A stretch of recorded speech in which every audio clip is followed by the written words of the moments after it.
গাড়ির কাঁচ নামিয়ে বাইরে তাকিয়ে আছি এক দৃষ্টিতে।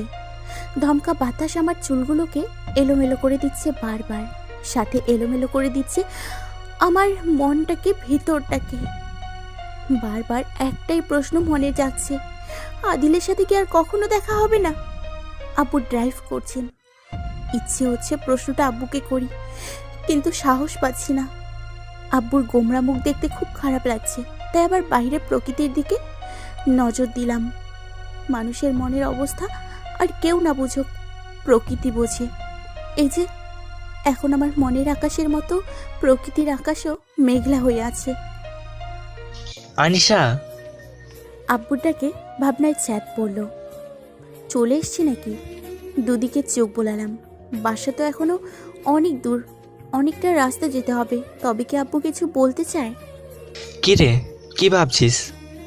কিছু না তো। ভাবছিস তোদের কখনো শিরিনের কথা বলিনি কেন? প্রশ্নটা ক্ষণিকের জন্য মনে এসেছিল, কিন্তু পরে ভাবলাম আমরা কিছু মনে করতে পারি, তাই বলনি। আসলে তোর আম্মু চায়নি আমি শিরিনকে নিয়ে ভেবে নিজেকে কষ্ট দিই। আব্বুর দিকে অবাক হয়ে তাকালাম। আম্মু জানতো? হ্যাঁ, শিরিনের প্রতারণার কথা মনে হলে বড়লোক হবার নেশা জাগতো। পাগলের মতো ছুটতাম টাকার পিছনে, আর দিন শেষে যখন রাতের আঁধার হতো তখন নেশা করে বাসায় ফিরতাম। তোর আম্মু কষ্ট পেত, বুঝতাম, কিন্তু কখনো ওর মন খারাপটাকে পাত্তা দিতাম না। কারণ আমি তো বিয়ে করতে চাইনি, তোর ফুফু আর চাচু জোর করে বিয়েটা করিয়েছিল। তার মানে আম্মু কখনো তোমার ভালোবাসা পায়নি? কে বলল? প্রথমে ওকে সহ্য হতো না, কিন্তু যেদিন ও জানালো আমি বাবা হব, সেদিন থেকে কেমন যেন একটা লাগতো। তোর আম্মুকে খুব ভালোবাসতে ইচ্ছে হতো। ও প্রেগনেন্ট ছিল বলে নয়, ওর মায়াবী চেহারা, টোলপড়া হাসি, সব কিছু আমাকে মন্ত্রমুগ্ধের মতো টানতো। কিন্তু ওকে বেশি দিন ভালোবাসার সুযোগ আল্লাহ আমাকে দেয়নি। তোদের জন্ম দেওয়ার সময় ও... আব্বু থেমে গেলেন। এখন আর আব্বুকে বিরক্ত করতে ইচ্ছে হচ্ছে না, তাই চুপচাপ বসে রইলাম। সিরি নামের মূর্ছিকার জন্য তোর আম্মুকে একটা বছর আমি অবহেলা করেছিলাম, তাই হয়তো অভিমান করে আমাকে একা করে দিয়ে চলে গেছে। আব্বু কাঁদছো কেন? মানুষের মৃত্যুর উপরে কি কারোর হাত আছে? না কেঁদে আম্মুর জন্য দোয়া করো। আচ্ছা আব্বু, আম্মু মারা যাওয়ার পর মায়ের সাথে আর দেখা হয়নি তোমার? বা আমার আর আদিলের বিয়ের আগে মাঝখানে এতগুলো বছরের মধ্যে কি মায়ের সাথে তোমার কোনো যোগাযোগ হয়নি? হয়েছিল। কখন? শিরিন আর আমি আলাদা হবার 5 বছর পর। মধ্যে 5 বছর কেটে গেছিল? রাগে অভিমানে শিরিনের কোনো খোঁজ রাখিনি, কিন্তু টাকার পিছনে ছুটে এই টাকার সম্পদ, ব্যাংক ব্যালেন্স, এইসবের পাহাড় ঠিকই তৈরি করেছিলাম। তুই আর রাইমা তখন 3 বছরের। সেদিন রাইমা খুব অসুস্থ ছিল। সাইমা ফোন করে তাড়াতাড়ি বাসায় ফিরতে বলেছিল। আমি অফিস থেকে বাসায় ফিরছিলাম, হঠাৎ রাস্তায় মানুষের ভিড় দেখে কাছে যাই, আর গিয়ে দেখি শিরিনের ভাই ভাবি আর তাদের ছোট বাচ্চা রাস্তায় পড়ে আছে। ভুলে যাই 5 বছর আগের শত্রুতা। তাদের নিয়ে হসপিটালে ছুটে যাই, রক্ত আর ওষুধপত্রের জন্য ছুটাছুটি করি। এর মধ্যে শিরিন হসপিটালে চলে আসে, বেশ দেখা হয়ে যায় দুজনের। তারপর? শিরিনকে আমি কিছু বলার আগে ও ধরে নেয় আমি ইচ্ছে করে ওর ভাই ভাবির অ্যাক্সিডেন্ট করেছি, প্রতিশোধ নেওয়ার জন্য। কথা কাটাকাটি হয় দুজনের মধ্যে। এক পর্যায়ে শিরিনকে বোঝাতে ব্যর্থ হয়ে চলে আসি আমি হসপিটাল থেকে।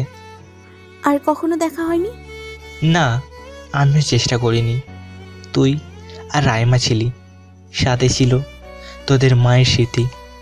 বেশ কাটছিল জীবন। আবি যেদিন মারা যায় সেদিনও ঘোমটা সরানোর পর আবার দেখা এতগুলো বছর পর।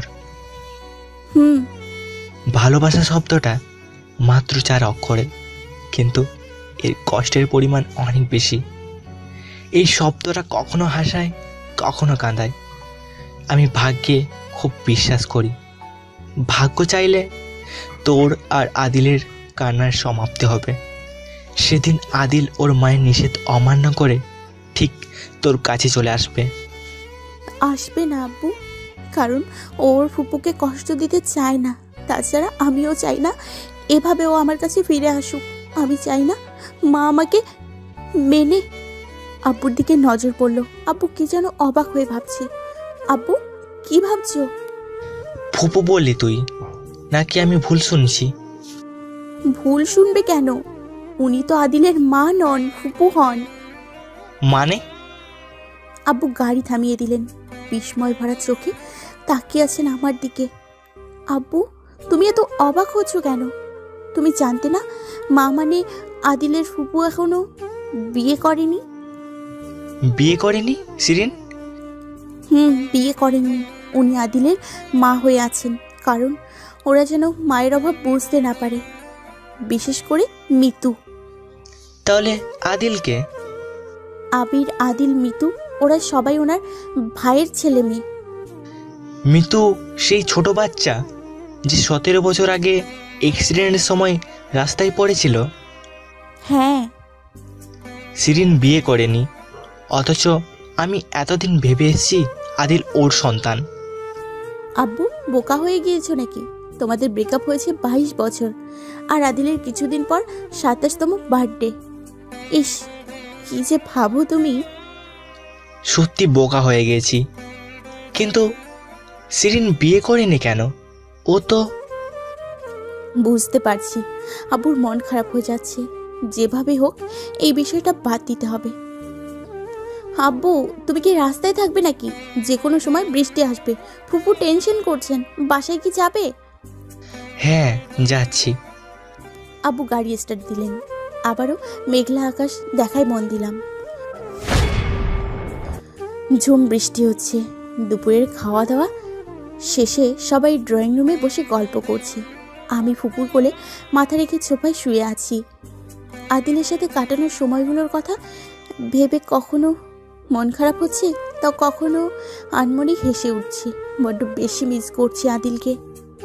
আনিশা, হঠাৎ চাচির ডাকে আমার ঘোর কাটলো। হ্যাঁ চাচি। সিহাব কোথায় আছে জানি না, আমার সাথে কোনো যোগাযোগ। চাচি আমার সংসার তো ভেঙেই গেছে, এখন আর ওকে খুঁজে লাভ কি? বাদ দাও তো এসব। না, ওর শাস্তি প্রয়োজন। তুই হয়তো ভাবছিস আমি সিহাবের কোনো শাস্তি দেইনি। বিশ্বাস কর, ও ফিরে আসলে। চাচি প্লিজ, ভালো লাগছে না এসব। আনিশা, তুই কি আদিলের কথা ভাবছিস? তোর মেজাজটা এত কিটকিটে কেন? মনকে কখনো পাহারা দেয়া যায় না, আর আমি চাইছিও না তোকে কড়া শাসন করি। আদিলের কথা ভাবছিস, সমস্যা নেই, কিন্তু ভুলেও ওর সাথে যোগাযোগ করার চেষ্টা করিস না। করবো না যোগাযোগ, কথা দিচ্ছি। চেঁচিয়ে কথাটা বলে রুমের দিকে চলে আসলাম। সবাই আমার দিকে অবাক হয়ে তাকিয়ে আছে। ফোন থাকলে আদিল আমাকে ফোন করবে আমি জানি, তাই ফোনটা ফ্লোরে আছাড় দিয়ে ভেঙে ফেললাম। ফ্লোরে নিশ্চুপ হয়ে বসে পড়লাম। দু চোখ দিয়ে বৃষ্টির মতো পানি ঝরছে। কেন হচ্ছে আমার সাথে এরকম? আমি তো আদিলকে ভালোবাসি। ভালোবাসায় কি এত পরীক্ষা দিতে হয়? এত কষ্ট কেন ভালোবাসায়? আদিল আর আমি কি কখনো এক হতে পারবো না? বারান্দার চেয়ারে চোখ দুটো বন্ধ করে বসে আছি আর সকালের মৃদু বাতাস উপভোগ করছি। মধ্যে 2টো দিন কেটে গেছে। কষ্টের চেয়ে যন্ত্রণাদায়ক কষ্ট বোধহয় আর কিছুই নেই। আনিশা, আনিশা। চাচির ডাকে তাড়াতাড়ি চোখের পানি মুছে নিলাম। হ্যাঁ চাচি। এই সকালবেলা একা একা এখানে বসে আছিস যে? এমনি সকালের ঠান্ডা বাতাস ভালো লাগছে। তোর ফোন এসেছে, একবার ড্রয়িং রুমে চল তো। কে ফোন দিল? তবে কেউ বাড়ি থেকে কেউ ফোন করেছে? আদিল নয় তো? হয়তো আমার ফোনটা সুইচ অফ পেয়ে ল্যান্ডলাইনে ফোন করেছে। কি ভাবছিস? চল। অনেকটা তাড়াহুড়ো করে এসে ফোন হাতে নিলাম। হ্যালো। আমি জানতাম তুই আমার বিয়ের কথা ভুলে যাবি। ইস, কি ভুলটাই না করলাম। সত্যিই তো তানিয়ার বিয়ের কথাটাই মনে নেই। হয়েছে, এখন আর চুপ হয়ে থাকতে হবে না। সরি রে, আসলে আনিশা, বিয়েটা আজ, প্লিজ এখন আর কোনো বাহানা শোনাস না। কিন্তু তোর ফোন সুইচ অফ বলছে, তাই বাধ্য হয়ে ফারজানা তোকে আনতে গেছে। কি?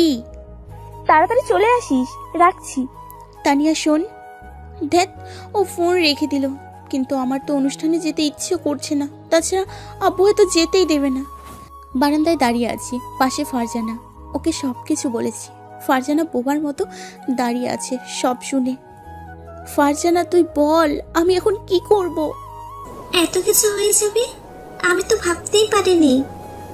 আর আসল কাহিনী হলো, তোর আব্বু আর তোর শাশুড়ির মধ্যে সম্পর্ক ছিল, আর সেটা ব্রেকআপ হয়ে দুজনের মধ্যে একটা ভুল বোঝাবুঝি হয়েছিল। আমি তো বুঝতে পারছি না, এত বছর আগে ভুল বোঝাবুঝির জন্য তোর শাশুড়ি তোদের কেন কষ্ট দিচ্ছে। প্রতিশোধ নিচ্ছে? প্রতিশোধ? তুই কি একা কষ্ট পাচ্ছিস? তা তো নয়, আদিলও কষ্ট পাচ্ছেন। তাহলে উনি কার উপর প্রতিশোধ নিচ্ছেন? নিজের ছেলে মানে ভাইয়ের ছেলের উপর? এই মহিলাটা না বেশি বাড়াবাড়ি করছে। আদিলের সাথে দুদিন ধরে কথা হয় না, খুব কষ্ট হচ্ছে। আমার কি মনে হয় জানিস, ভাইয়াকে তোর প্রেগন্যান্সির খবরটা দেওয়া উচিত। কিন্তু আমি নিশ্চিত এই খবর শুনলে ভাইয়া তোর কাছে ফিরে আসবে। আমি তো ওকে এভাবে চাই না। আমি, মা, দাদু, মিতু, নীরব সবাইকে নিয়ে সুন্দর একটা সংসার সাজাতে চাই। আপাতত ভাইয়াকে জানিয়ে রাখ, দেখবি তোর শাশুড়ি একদিন ঠিক বুঝবে, আর তোর সুন্দর একটা সংসার হবে। অনেক দেরি হয়ে গেছে, এখন চল তো। আমার না অনুষ্ঠানে যেতে একদম ইচ্ছে করছে না। তানিয়া কিন্তু খুব রেগে যাবে। তানিয়া এত বছর রিলেশনের পর বিয়ের পিঁড়িতে বসতে চলেছে, আর ওর এই খুশির দিনে আমরা থাকবো না, তা হয়? চল বলছি। আনিশা, তুই যা, অনুষ্ঠানে গেলে তোর মন কিছুটা হলেও ভালো হবে। ফুপু এসছেন দেখে ফুপুর দিকে তাকালাম। আব্বুকে কি বলবো তাই ভাবছি, কিন্তু ফুপু। আনিশা, তুই যা, অনুষ্ঠানে গেলে তোর মন কিছুটা হলেও ভালো হবে। ঠিক আছে। বিয়েবাড়ির জাঁকজমক আমার একদম ভালো লাগছে না। চারদিকে শুধু আলোর ঝরাঝরি। মন খারাপ থাকলে বুঝি এসব আলো ভালো লাগে? আনিশা, চারদিকে আনমনা হয়ে চোখ বোলাচ্ছিলাম, কখন যে তানিয়ার রুমে চলে এসেছি বুঝতেই পারিনি। তানিয়া এসে আমাকে জড়িয়ে ধরলো। শেষ পর্যন্ত তোর আর হানিফের ভালোবাসা সাকসেসফুল হতে যাচ্ছে। আর মাত্র কয়েক মুহূর্ত, আমি তো ভাবতেই পারিনি আব্বু মেনে নেবেন। অবশেষে বিয়েটা হচ্ছে, এটাই যথেষ্ট। আজ আমি অনেক খুশি, কারণ 4 বছর রিলেশনের পর হানিফের সঙ্গে কিছুক্ষণ পর আমার বিয়ে হতে যাচ্ছে। আর আমার এই খুশির দিনে তোর গোমরা মুখ একদম দেখতে চাই না, তোকে হাসি খুশি দেখতে চাই। তানিয়ার কথা শুনে মৃদু হাসলাম। কি করে হাসি খুশি থাকবো? ভালোবাসার মানুষ যে পাশে নেই। তানিয়া, ওকে জোর করিস না, ওকে ওর মতো থাকতে দে। কেন ওর মতো থাকতে দেব? ওকে জানে না? আমি তোকে সব বলবো পরে। আমি সব জানি। কি জানিস? চল তোর আমার সাথে। কোথায়? আনিশা, চল। আমার বিয়ের দিন আমার বেস্টর মন খারাপ থাকবে আর আমি হাসতে হাসতে বিয়ে করে নেব, তা কি সম্ভব? কিন্তু কোথায় যাচ্ছি বলবি তো আমাদের? যেখানে গেলে আনিশার মন ভালো হবে, যার কাছে গেলে আনিশা প্রাণ খুলে হাসবে। মানে? তানিয়া আমার হাত ধরে টেনে একটা ফাঁকা রুমে নিয়ে আসলো। ফারজানা আর আমি অবাক হয়ে তাকিয়ে আছি তানিয়ার দিকে। আমি এই ফাঁকা রুমে কেন? জানালার কাছে চোখ পড়তেই চমকে উঠলাম। আদিল এখানে, কিন্তু ও পিছন ফিরে আছে কেন? আমার কণ্ঠ শুনেও আমার দিকে তাকাচ্ছে না কেন? ভাইয়ার সাথে আমার ফোনে কথা হয়েছিল, আমি সব জানি। আর এইটাও জানি 2 দিন ধরে দুজনের মধ্যে কোনো যোগাযোগ নেই, তাই তো আনিশা মহারানীর মন এত খারাপ। আমি এখনো অবাক হয়ে আদিলের দিকে তাকিয়ে আছি। আমি এসছি বুঝেও আদিল একবারের জন্য আমার দিকে তাকাচ্ছে না। তাই আমি আরো বেশি অবাক হচ্ছি। কথা বল, আমরা আসছি। আনিশা, আজ ভাইয়াকে তোর প্রেগন্যান্সির কথাটা বলে দিস। ফারজানা আমার কাছে এসে ফিসফিস করে কথাটা বলে চলে গেল। তানিয়া আর ফারজানা চলে যেতেই আদিল আমার দিকে ঘুরে তাকালো। অপলক দৃষ্টিতে তাকিয়ে আছি দুজন দুজনের দিকে। কতটা সময় দুজন দুজনের দিকে তাকিয়েছিলাম জানি না। আদিল আমার দিকে এগিয়ে আসছে, ওর থেকে চোখ সরিয়ে নিলাম। আদিল দরজা বন্ধ করে এসে আমার সামনে দাঁড়ালো। আমি মাথা নিচু করে দাঁড়িয়ে আছি। আদিল এক হাতে আমার থুতনি ধরে আমার মুখ উপরে তুলল। আদিলের চোখের দিকে তাকিয়ে আছি। ওর চোখে পানি টলমল করছে, মনে হচ্ছে এক্ষুনি কেঁদে দেবে। আচমকা আদিল আমাকে চাপটে ধরলো। আমি নির্বাক হয়ে দাঁড়িয়ে আছি। আদিল কাঁদছে আর আমাকে শক্ত করে বুকের সাথে জড়িয়ে ধরে রেখেছে। মনে হচ্ছে বুকের সাথে আমাকে পিষে ফেলবে। আদিলের শার্ট খামচে ধরে চোখ দুটো বন্ধ করে ফেললাম। কেন হচ্ছে এমন? দুজনের এক হওয়া যদি নিয়তিতে নাই থাকে, তাহলে কেন বারবার দেখা হচ্ছে? কেন একজন আরেকজনকে ছাড়া থাকতে পারছি না? ভালোবাসা কি এইরকমই হয়? আদিল আমার কপালে আসা চুলগুলো কানের একপাশে যত্ন করে গুজে দিল। আদিলের দিকে তাকিয়ে আছি, ও মুচকি হাসছে। আশ্চর্য, এমন পরিস্থিতিতে ও হাসছে কিভাবে? হাসছো যে? তুমি আমার থেকে দূরে যেতে চাও, কিন্তু সফল হতে পারো না এটা ভেবে। আনিশা, তুমি কি বুঝতে পারছো না আমরা একে অপরকে ছাড়া বাঁচতে পারবো না? কেন এমন করছো? ফোন অফ করে রেখেছো এই 2 দিন, কোনো যোগাযোগ করোনি কেন আনিশা? তুমি কি আব্বুর কথা ভুলে গেছো? আব্বু তোমাকে কথা দিয়েছেন, আমি তোমাকে বিরক্ত করব না। তুমি আব্বুর কথা শুনে? আদিল রেগে কটমট করতে করতে বিছানায় গিয়ে বসলো। তুমি তোমার আব্বুর কথা শুনে আমার সাথে যোগাযোগ বন্ধ করে দিয়েছো? তাহলে আমি কেন আম্মুর কথা অমান্য করে তোমার কাছে বারবার ছুটে আসছি? আমি তো তোমাকে বলিনি ছুটে আসতে। কি? হনন করে হেঁটে আমার কাছে আসলো। তারপর দুহাতে আমার গাল জোরে চেপে ধরলো। ব্যথায় ছটপট করে ওকে ছাড়াতে চাইলাম, কিন্তু কিছুতেই ছাড়ছে না। আমি তোকে ভালোবাসি, তাই বারবার তোর কাছে ছুটে আসি, বুঝিস না তুই? আদিল আমাকে ধাক্কা মেরে সোফায় ফেলে দিল। আমি মাথা নিচু করে বসে আছি। তোকে তো আমার খুন করে ফেলতে ইচ্ছে হচ্ছে। এই, তুই জানিস এই 2 দিন আমি তোর নাম্বারে কতবার ডায়াল করেছি? তোর বাসার ল্যান্ডলাইনে কয়েকবার ফোন করেছি। তোর কোনো ধারণা আছে? যতবার ফোন করেছি তোর ফুপু বারবার কথা শুনিয়েছে। তারপরও বেহার মতো বারবার ফোন করেছি, শুধুমাত্র তোর কণ্ঠটা একবার শোনার জন্য। আর তুই কি না?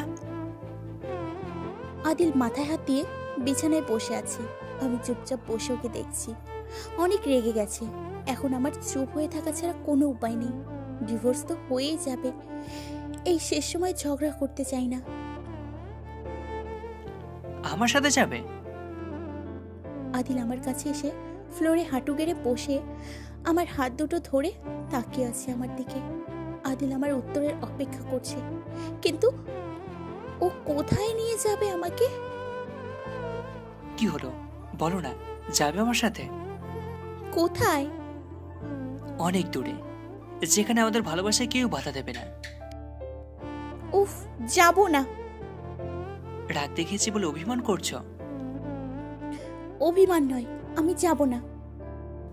চলো প্লিজ, চলো পালিয়েছে অনেক দূরে, যেখানে আম্মুর আমাদের ভালোবাসায় বাধা দিতে পারবে না। কেন পালিয়ে যাব? আমরা কি প্রেম করেছি? সবার অনুমতিতে আল্লাহর কালেমা পড়ে বিয়ে হয়েছে আমাদের। কাপুরুষের মতো পালিয়ে যেতে যাচ্ছ কেন? বিয়ে নামক বন্ধনের যদি সত্যি কোনো শক্তি থাকে, তাহলে আমরা ঠিক এক হতে পারবো। পারবো না নিশা, আম্মু মেনে নেবে না। আনিশা, কথা শেষ হলে বেরিয়ে আয়, তানিয়ার বিয়ে রেজিস্ট্রি হয়ে যাচ্ছে। আসছি। আদিলের দিকে একবার তাকিয়ে বেরিয়ে আসার জন্য পা বাড়ালাম। দরজা খুলতে যাব, তখনই আদিল আমার হাত ধরে ফেললো। ও হাতের মুঠো থেকে আমার হাত ছাড়িয়ে আনলো। আদিল বিস্ময় ভরা চোখে তাকালো আমার দিকে। কি হলো? তোমার আম্মু যেহেতু রাজি না, তখন আমার মনে হয় আমাদের আলাদা হয়ে যাওয়াই উচিত। কি বলছো এসব? যেখানে বড়দের সায় নেই সেখানে আমরা সুখী হতে পারবো না। ডিভোর্স পেপার পাঠিয়ে দিও, সাইন করে দেব। আদিলকে কিছু বলার সুযোগ না দিয়ে বেরিয়ে আসলাম। তানিয়ার পেছনে দাঁড়িয়ে আছি, পাশে ফারজানা। ওদের রেজিস্ট্রি হচ্ছে। চোখের সামনে আদিল আর আমার বিয়ের স্মৃতিগুলো ভেসে উঠছে। বিয়ে তো আল্লাহর হুকুম ছাড়া হয় না, তাহলে আমরা এক হতে পারছি না কেন? কি রে, ভাইয়াকে বলেছিস? বললো কি? তোর প্রেগন্যান্সির কথা ভাইয়াকে বলেছিস? না। কেন? আনিশা, একবার বলে দেখ, বাচ্চার জন্য হলেও ভাইয়া তোর কাছে ফিরে আসবে। আদিল তো আমাকে ছেড়ে যায়নি, ওর মা মেনে নিচ্ছে না। বাচ্চার কথা জানলে সবাই মেনে নেবে। যে মহিলা জিজ্ঞেস করে বাচ্চাটা কার, সে মেনে নেবে? হাসালি। তাহলে দুজনে দূরে কোথাও পালিয়ে যা। কি বলেছিস? হঠাৎ হাতে কারোর স্পর্শ পেয়ে পাশে তাকালাম। আদিল ওর হাতের মুঠোয় আমার হাত দিয়ে সামনে তাকিয়ে আছে। ওর হাতের মুঠো থেকে হাত ছাড়িয়ে আনতে চাইলাম, কিন্তু ও শক্ত করে চেপে ধরে রেখেছে। ভাইয়া ছেড়ো না, এভাবেই ধরে রেখো। ছাড়ার জন্য ধরেছি নাকি? ঠিক এভাবেই তো রেজিস্ট্রি খাতায় সাইন করে কালের ব্যাপারে ওকে আমার করে নিয়েছিলাম। মৃত্যুর আগে আর ছাড়ছি না। কিন্তু তোমার আম্মু ছাড়িয়ে দেবে। হাত ছাড়তে চাইছো কেন? সবাই তো ভাববে আমার উপর অভিমান করেছ। আদিল, বললাম তো, চলো পালিয়ে যাই। কথা দিচ্ছি তোমাকে কখনো কষ্ট পেতে দেব না। আদিল প্লিজ, সবার সামনে এরকম করো না। ঠিক আছে, চলো। কোথায়? আদিল আমার হাত ধরে টেনে বাগানের দিকে নিয়ে আসলো। এবার বলো। আদিল, আমি তানিয়ার বিয়েতে এসেছি, তোমার সাথে। তানিয়া, ফারজানা ওরাও চায় আমাদের মিল হোক। কাজে তানিয়া রাগ করবে না। আনিশা, অনেক হয়েছে। আমি তোমাকে ছাড়া থাকতে পারছি না। এবার সবকিছুর সমাধানের প্রয়োজন। আর আম্মু কখনো তোমাকে মেনে নেবে না। একটাই সমাধান আছে, চলো পালিয়ে যাই। প্রবলেম তোমার আম্মুর, আমার পরিবারের নয়। তাহলে আমি কেন আমার পরিবার ছেড়ে তোমার হাত ধরে পালিয়ে যাব? আদিল, আমি আব্বুকে ছেড়ে কোথাও যাব না। আমাকে ছাড়া বাঁচতে পারবে? কি হলো, বলছো না কেন? হাত ছাড়ো, লাগছে। আমার চোখের দিকে তাকিয়ে বলো, তুমি আমাকে ছাড়া বাঁচতে পারবে? কথা দিচ্ছি তোমার থেকে অনেক দূরে চলে যাব। পারবো না থাকতে তোমাকে ছাড়া, কিন্তু আব্বুকে একা রেখে তোমার সাথে পালিয়েও যেতে পারবো না। তাহলে তুমি কি করতে চাও? আমি সবাইকে নিয়ে সংসার সাজাতে চাই। কেন আনিশা, তুমি বুঝতে পারছো না কেন? এটা কখনোই সম্ভব নয়। আম্মু তোমাকে মেনে নেবে না। তাহলে আমাকে আর বিরক্ত করো না। আদিলের হাত ঝটকা দিয়ে ছাড়িয়ে দিলাম। ও আমার দিকে অবাক চোখে তাকিয়ে আছে। আনিশা, আদিলের ডেকে সাড়া না দিয়ে হন হন করে হেঁটে ওর সামনে থেকে চলে আসলাম। নিজের মাকে বোঝাতে পারে না, আবার ভালোবাসি বলতে এসছে। আমি বুঝতে পারছি না, তুই এই ঝড় বৃষ্টিটাতে একা একা যাবে কিভাবে? গাড়ির জন্য অপেক্ষা করছি আর ভাবছি আজ বোধহয় আব্বু খুব রাগ করবেন। কি রে, কথা বলছিস না কেন? কি বলবো, সন্ধ্যা যে হয়ে যাবে আমি তো ভাবতেই পারিনি, আর এত ঝড় বৃষ্টি শুরু হবে ভাবিনি। সব দোষ আমার। নিজেকে দোষ দিচ্ছিস কেন? তখন তো তুই গাড়ি আনতে চেয়েছিলি, আমি তো বারণ করলাম। এদিকে তানিয়াকে বিদায় দিতে সন্ধ্যা হয়ে গেল, আর এখন এই ঝড় বৃষ্টি। চিন্তা করিস না, তুই বাসায় যা, আমি ঠিক চলে যাব। হ্যাঁ, তোর কিছু হোক আর তোর আব্বু আমার 12টা বাজাক, আমি তো তোকে গিয়ে নিয়ে এসেছিলাম। আমি থাকতে তোমার কেন এত টেনশন কর? আদিলকে দেখে চমকে উঠলাম। ও এখনো বাসায় যায়নি, তখন রাগ দেখানোর পরেও তো আর আমার সামনে আসেনি। কোথায় ছিল? আমি বেঁচে গেছি। তুমি যাও, আমি আনিশাকে বাসায় পৌঁছে দেব। ঠিক আছে। ফারজানা, আমি ওর সাথে যাচ্ছি না। প্লিজ প্লিজ, আমাকেও তো বাসায় ফিরতে হবে। তোর কি? তোর এখান থেকে তো 5 মিনিটের রাস্তা। প্রিয় মানুষ সাথে থাকলে অনেক দূরের পথও কাছের মনে হয়, বুঝেছিস? ভাইয়া আসছি। ঠিক আছে। ফারজানা শোন। ভালো থাকিস, সব অভিমান ভুলে ভাইয়াকে আপন করে নিস। মানুষটা সত্যি তোকে অনেক বেশি ভালোবাসে। ফারজানা আমাকে জড়িয়ে ধরে কথাগুলো বলে মুচকি এসে চলে গেল। আমি আদিলের দিকে তাকিয়ে আছি। সত্যিও আমাকে অনেক ভালোবাসে। আনশা, গাড়িতে ওঠো। আদিলের ধাক্কায় আমার ঘোর কাটলো। হ্যাঁ, উঠছি। আদিল বারবার আমার দিকে তাকাচ্ছে, হয়তো কিছু বলতে চায়, কিন্তু আমি ওকে পাত্তা না দিয়ে বাইরের দিকে তাকিয়ে আছি। কি কথা বলবো আদিলের সাথে? সে তো বারবার ভালোবাসি শব্দটাই বলবে। যেখানে ওর আম্মু আমাকে মেনে নিচ্ছে না, সেখানে ভালোবাসার মূল্য কি? কোন মেয়ে চায় শাশুড়ির অমতে সংসার করতে? প্রত্যেক মেয়েই তো চায় সবাইকে নিয়ে ছোট্ট একটা সংসার সাজাতে, কিন্তু আমার ভাগ্যে যে সেটা নেই। হয়তো সব মেয়ের ভাগ্যে সেটা থাকেও না। হঠাৎ ঘুম ভেঙে গেল। ঘুম ঘুম চোখে চারপাশে চোখ বোলালাম। আমি কোথায় বুঝতে পারছি না। গাড়িতে বেশ ঠান্ডা লাগছিল, চোখ বুজে আসছিল। তারপর আর কিছু মনে পড়ছে না। আদিল চায়ের কাপে চুমুক দিতে দিতে রুমে এসে ঢুকলো। আমি তো এখনো বুঝতে পারছি না আমি কোথায়। ভয় পেও না, কেউ তোমাকে কিডন্যাপ করেনি। কিন্তু আমার তো বাসায়।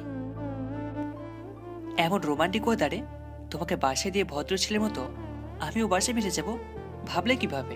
অনেক তো অভিমান দেখিয়েছ, তাই ভাবলাম আজকের রাতটা না হয় দুজনেরই হোক। মানে? উফ, তুমি কি পিচ্ছি মেয়ে যে সবকিছু বুঝিয়ে দিতে হবে? কয়টা বাজে? 11টা। কি? এত অবাক হচ্ছ কেন? মনে হচ্ছে তোমার জন্য ঘড়ি কাটা আটকে না থেকে বিরাট বড় অন্যায় করে ফেলেছে। আদিল, তুমি নিজেও বুঝতে পারছো না আব্বু টেনশন করছেন? এসব কিভাবে বলতে পারছো? আমার শ্বশুর মশাইকে টেনশনে রাখবো এতটা খারাপ ছিল আমি নয়। ফারজানা তোমার আব্বুকে ফোন করে বলেছে তুমি আজকে বিয়ে বাড়িতে থাকছো। যাক বাবা, বাঁচা গেল। আব্বু অন্তত টেনশন করে নিজের শরীর খারাপ করবে না। কিন্তু আদিল আমাকে না বলে কোথায় নিয়ে আসলো? তোমাকে আজ খুব সুন্দর লাগছে, তানিয়ার বিয়ে উপলক্ষে সেজেছ, কিন্তু আমার জন্য তো কখনো সাজনি। আদিল এসে আমার কোলে মাথা রেখে শুয়ে পড়লো। ওর কথার কোনো জবাব না দিয়ে চুপচাপ বসে আছি। আদিল আমার একটা হাত টেনে নিয়ে আলতো করে চুমু খেলো। আমার হাতের আঙুলের ভাঁজে ভাঁজে ওর আঙুলগুলো ঢুকাচ্ছে। আদিলের এই পাগলামিগুলো আজ বড্ড বেশি ভালো লাগছে। মহারানী নাকি অভিমান করে আছে। আদিলের কথা শুনে এবার ফিক করে হেসে দিলাম। সত্যি ওর মতো পাগলের ওপর অভিমান করে থাকা অসম্ভব। এভাবে সবসময় হাসাতে পারো না? কি করে হাসবো? তোমার আম্মু কি সে পরিস্থিতিতে রেখেছেন? আদিল কিছু বলতে যাবে তখনই দরজায় টোকা পড়ল। আদিল উঠে দরজা খুলতে গেল। ভিতরে আয়। আদিল, নাস্তা করবে আয়। প্রান্ত চলে যেতেই আদিল খাবারগুলো এনে টেবিলে রাখলো। আনিশা, খেয়ে নাও। প্রান্ত এখানে? আপনি প্রান্তর বাসাতে আছেন। ও, খেয়ে নাও, অনেক রাত হয়েছে। কিছু বলতে যাব তখনই আদিলের ফোন বেজে উঠল। আদিল ফোন হাতে নিয়ে বারান্দায় যাবার জন্য পা বাড়ালো। আবার পেছন ফিরে তাকিয়ে আমাকে খাওয়ার জন্য ইশারা করলো। কে ফোন দিল যে আমার থেকে দূরে গিয়ে কথা বলতে হচ্ছে? হোক, যে খুশি। আগে খেয়ে নিই, বড্ড খিদে লেগেছে। খাওয়া শেষ করে বিছানায় বসে পা নাচাচ্ছি আর আদিলের জন্য অপেক্ষা করছি। আদিল এখনো কথা বলে যাচ্ছে, কিন্তু এতক্ষণ ধরে কার সাথে কথা বলছে? বারান্দায় যাবো কিভাবে? বারান্দায় যাবো কি যাবো না ভাবতে ভাবতে এক পা দুপা করে হেঁটে চলেই আসলাম। আম্মু তোমাকে কতবার বোঝাবো আমি আনিশাকে ডিভোর্স দিতে পারবো না। Divorce paper? মা শেষ পর্যন্ত ডিভোর্সের ব্যবস্থা করেই ফেললেন? ডিভোর্স সত্যি হয়ে যাবে না তো? মাথাটা কেমন যেন ঘুরছে। দেয়ালে হেলান দিলাম তাড়াতাড়ি। আদিল ফোন কেটে দিয়ে আমাকে ধরলো। কি হয়েছে তোমার? আনিশা, কি হচ্ছে? বাচ্চাদের মতো কাঁদছো কেন? আমরা তো দুজন দুজনকে ভালোবাসি। আমাদের ডিভোর্স কি কখনো সম্ভব? আদিল, আমি তোমাকে ভালোবাসি। আমি ডিভোর্স পেপারে সাইন করব না। সাইন করতে কে বলেছে তোমাকে? সব তো বললাম, এবার কান্না থামাও। আনিশা, দুদিন পর তুমি বাচ্চার মা হবে, আর এখন তুমি বাচ্চাদের মতো কান্নাকাটি করছো। আমি কিন্তু পরে। আদিলের কথা আর কিছু শুনতে পারছি না। শুধু মনে হচ্ছে এবার প্রেগন্যান্সির কথা আদিলকে জানানো প্রয়োজন। আনিশা, কি হলো? আদিল, তোমাকে একটা কথা বলার ছিল। হ্যাঁ বলো, এত কি ভাবছো? আসলে, আচ্ছা, এই কথা তো আদিল বাদে সবাই জানে, তাহলে ওকে বলতে এত লজ্জা হচ্ছে কেন? কি হলো বলো। বলতে পারবো না। আদিলের একটা হাত এনে আমার পেটের উপর রাখলাম। আদিল বিস্ময় ভরা চোখে একবার আমার চোখের দিকে তাকাচ্ছে, তো একবার আমার পেটের দিকে তাকাচ্ছে। কিছুটা বিস্ময়, ঠোঁটের কোণে হাসি আর চোখের কোণে জল, সবকিছু মিলে আদিলের অন্যরকম লাগছে। সত্যি? মাথা নাড়লাম। আদিল কাঁদছে। আদিল এত খুশি হয়েছে, আর আমি কি না ওকে এমন খুশির খবরটা এত পরে দিলাম। আদিল কান্নার কারণে কোনো কথা বলতে পারছে না। এই প্রথম ওর চোখে পানি দেখে আমি খুশি হচ্ছি। আদিল আমার পেটের শাড়ি সরিয়ে পেটের মধ্যে হাত রাখলো, অন্য হাত আমার গালে রেখে আমার কপালে আলতো করে একটা চুমু খেলো।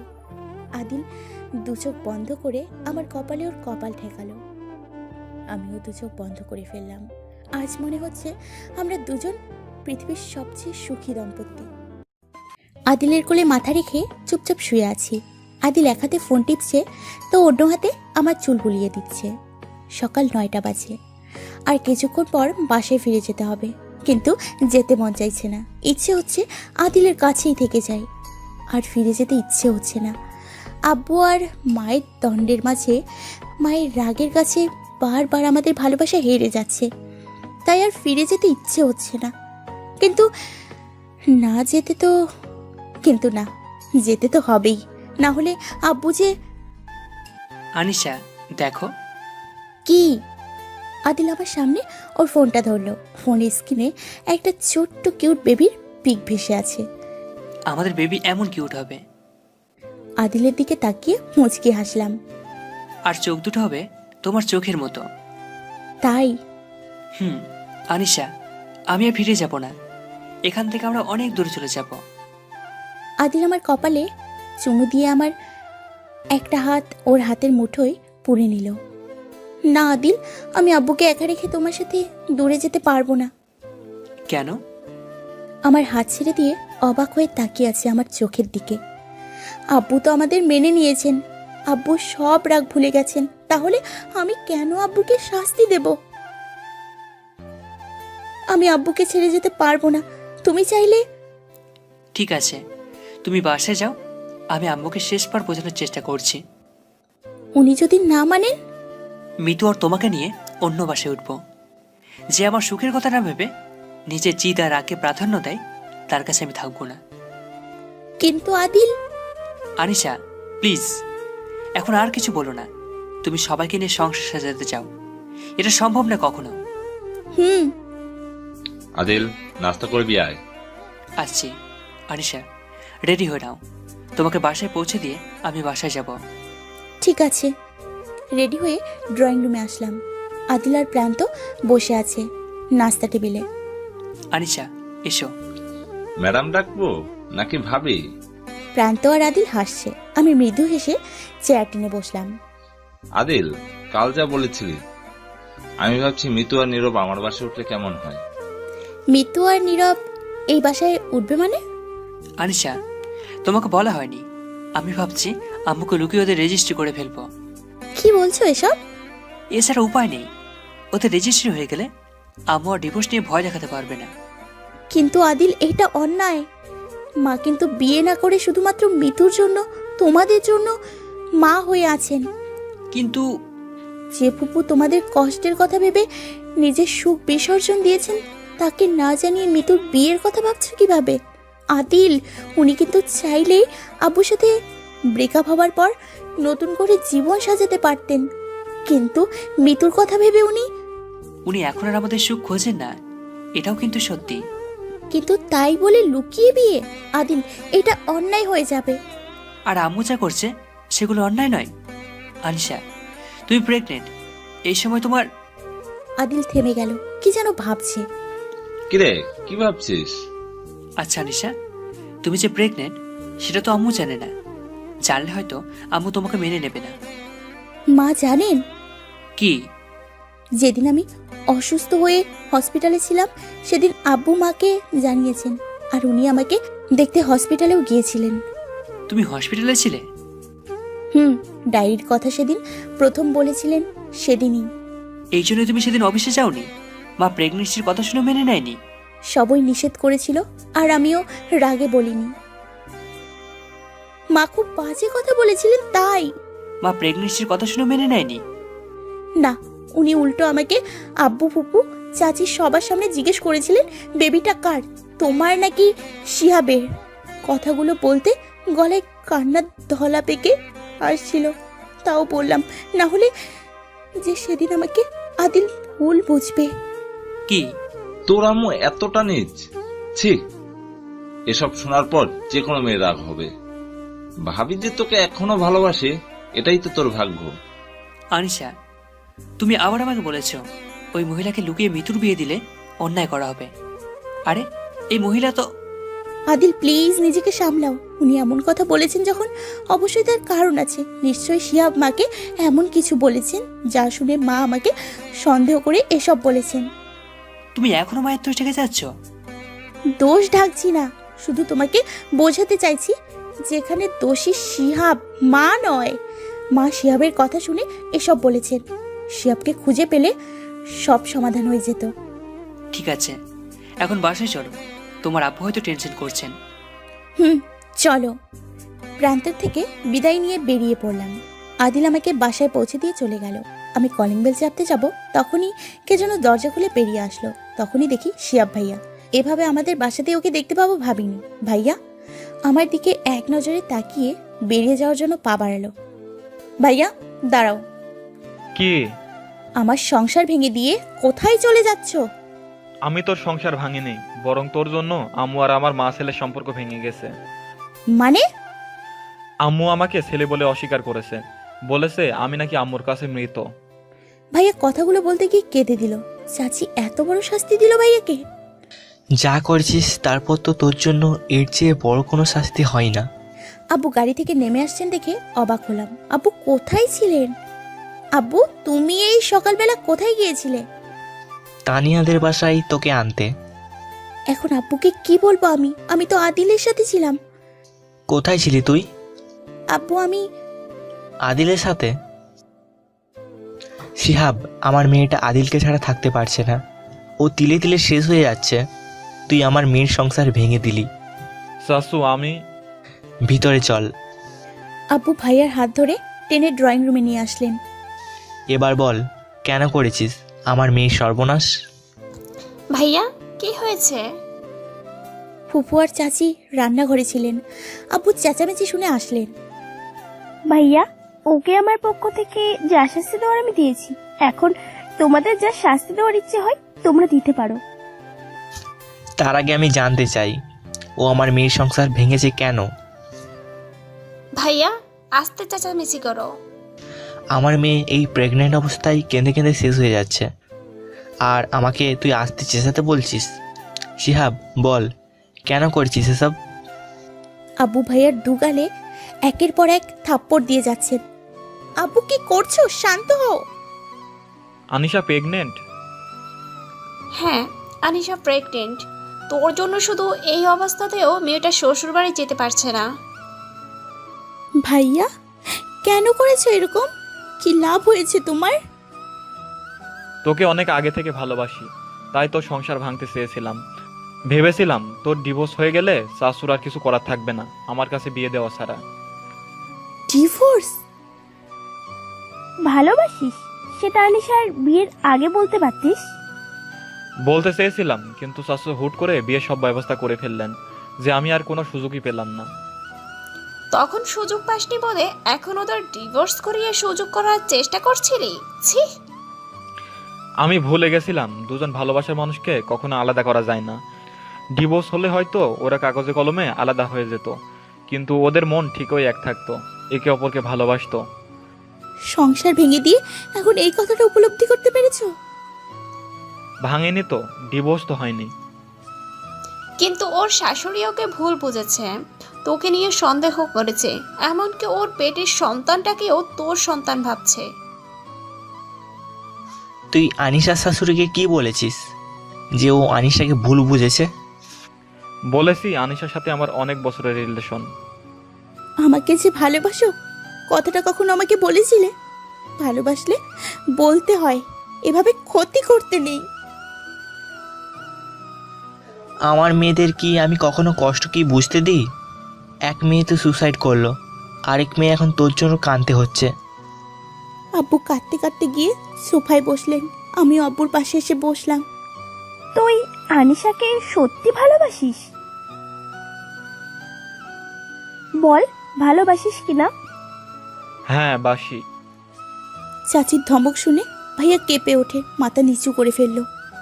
তাহলে আনিশার সুখের জন্য যা করতে হয় তুই সব করে দিবি। চাচির কথা শুনে ভাইয়া অবাক হয়ে একবার আমার দিকে তাকাচ্ছে, আবার চাচির দিকে তাকাচ্ছে। আমি কি করব? আনিশার শাশুড়ির কাছে সব সত্যি বলবি, তাহলে হয়তো ওনার ভুল ভাঙবে। আচ্ছা, কি এমন বলেছিস যে উনি এত ক্ষেপে গেছেন? আনিশার বিয়ে হয়ে যাওয়ার পর আমি ওকে পাওয়ার আশা ছেড়ে দিয়েছিলাম, আর আগে শাশুর সব সম্পত্তি নিজের নামে করে নিয়েছিলাম। কিন্তু ওর বিয়ের কিছুদিন পর ও শাশুড়ির সাথে আমার কথা হয়, আর জানতে পারি ওনারা শাশুর মধ্যে আগে সম্পর্ক ছিল। তার মানে ওর সেই শিরিন? হ্যাঁ। আমি তখন আনিশাকে পাওয়ার একটা সুযোগ পেয়ে যাই। ওর শাশুড়িকে বলি আমাদের অনেক বছরের রিলেশন ছিল, আর সাথে এটাও বলি শাশু ওনাকে সবসময় গালাগাল করেন, আর শাশিকেও অনেক ভালোবাসেন। শাশু শাশিকে ভালোবাসেন এটা বোধহয় উনি মেনে নিতে পারেননি, ব্যাস রেগে যান শাশুর উপর। আর আমি ওনার রাগ বাড়িয়ে দেওয়ার জন্য রাইমার সাথে তোলা আমার পিক ওনাকে দেখাই, আর বলি এটা আনিশা। এইটা রাইমা ছিল, কিন্তু রাইমার সাথে তোদের জন্মদিনের পার্টিতে তুলেছিলাম, আর সেদিন পিকটা এডিট করে ঠোঁটের নিচে কালো তিলটা বসিয়ে দিয়েছিলাম। ব্যাস, তোর শাশুড়ি বিশ্বাস করে নিয়েছে যে এটাই তুই। রাইমা কিন্তু আমাকে ভাই ভেবে পিকটা তুলেছিল। আর তুমি সেটা খারাপ কাজে ব্যবহার করলে। ছি! আর কি কি করেছিস?